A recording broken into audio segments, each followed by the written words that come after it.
So far this year, my putting has drastically improved, and if you want to improve your putting, you might have gone for a zero torque putter. And we know the most common one, the most seen on YouTube, probably at all golf clubs around the world, your lab putters have certainly taken over this part of the market. And I've certainly enjoyed it. So for me, it has made putting a little bit easier. It certainly would make it easier for higher handicappers, beginner golfers. There's a lot less thinking that goes on when it comes to putting. Once we're in our posture, that face is staying a little bit square at a perfect roll there, and we're having a lot more chances at holing those putts. But we've got a new contender, and for me, we know that some could say it might be innovative, but you might also say it's just inevitable that another putter is going to be coming out in a zero torque design, and that's exactly what we've got from Taylormade. We have been waiting for this Taylormade to come out. We know we've seen PXG bring theirs out. We know that Callaway have had 4 different versions now of the square to square. We know Bettinardi, Axis 1. There is plenty of options that have come out pretty quick. Taylormade have taken their time, and I can see why.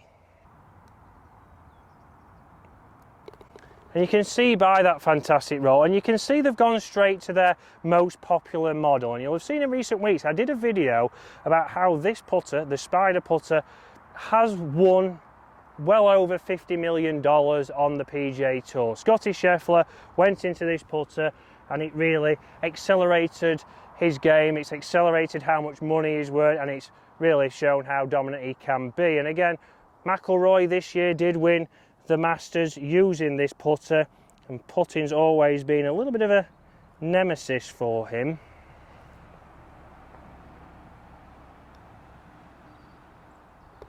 But it's taken time, and this is where, for me, I think Taylormade have done a fantastic job, because they've not rushed this out. They've not gone, okay, last year, let's just get a zero torque putter out because all the rage is zero torque. And to be honest, yes, it is, and it should be, because these putters can certainly help you control your putter face a little bit better, get the ball starting online, and depending what kind of insert or face you have, you can improve your pace. And we know on here we've got the pure roll face that is in the normal Spider, and it certainly helped a lot of people get a better distance control. And you could say it's very similar to that Odyssey white hot face. But let's talk about those Callaway putters. So if we think about the Callaway putters, we know square to square we've got a number 7, we've got a double wide, we've got a jailbird, all coming in around about £250. We've then got the Max 1 putter that came out, which you could say is very similar to the Lab DF3. And for me, there was a few things missed out on those. So the grip didn't have that press grip on it, so it was very hard to get that lined up. You felt like you had to forward press it a little bit.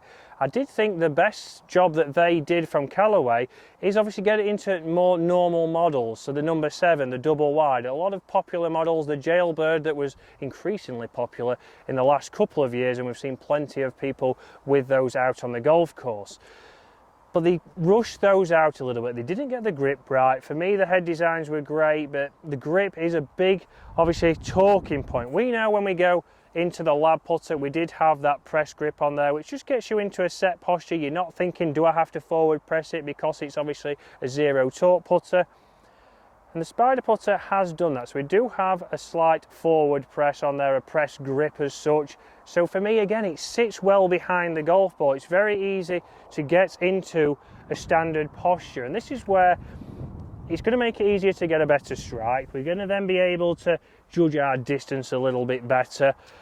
And we know what we're getting from that head design. We're getting plenty of forgiveness. And Taylormade have done that fantastic job of obviously waiting, getting that zero torque straight away into their best design or most popular.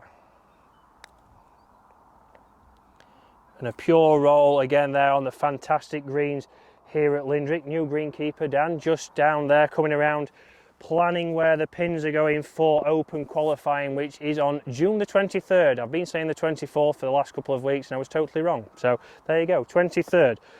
But how is it going to compare to the putter that I've currently got in my bag? So the Spider putter coming in at £449, so very close to the PXG at £429. The Callaway Max comes in at 329, I believe, or 349.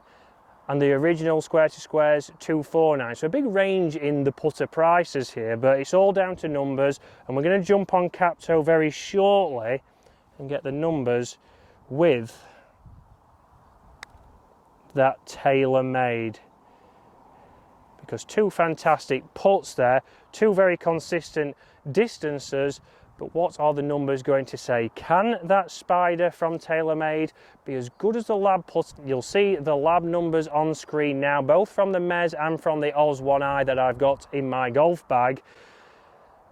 Can it beat it? Now, if we talk about the data of these two putters, you can see on screen the two most important numbers, so face and path. So face on the Oz 1 was coming at 0 on average, and path was 0.3 into out. If we talk about the Spider ZT, although we hold a few good putts and it was quite consistent out on the golf course, on average 2.5 degrees open with the face, but the path was exceptionally good. So performing very well there, but just not as good as that Lab putter. But if we talk about other stats that we did see out there, it was much easier to get into a better lie angle with the Oz putter as it was done on an online fitting. Taylormade, I would have to obviously go for a fitting, but even being able to do that online fitting with Lab just has it ahead for me, and you can see just some of the putts that I did hole on a recent trip up to Scotland. So interesting numbers there, but we can see that yes, this putter is extremely consistent, but not quite as consistent as the current Lab I have in my golf bag. So when you think about price, 4494 this putter, as you'll see on screen, very similar to the Lab putters. Again, you'll see there the price of Lab. So Lab very similar, 499 you can pick up the Oz 1 for, and also the Mez 1 putter. So interesting that £50 difference. Would you go for Lab if you're thinking about this putter regarding price?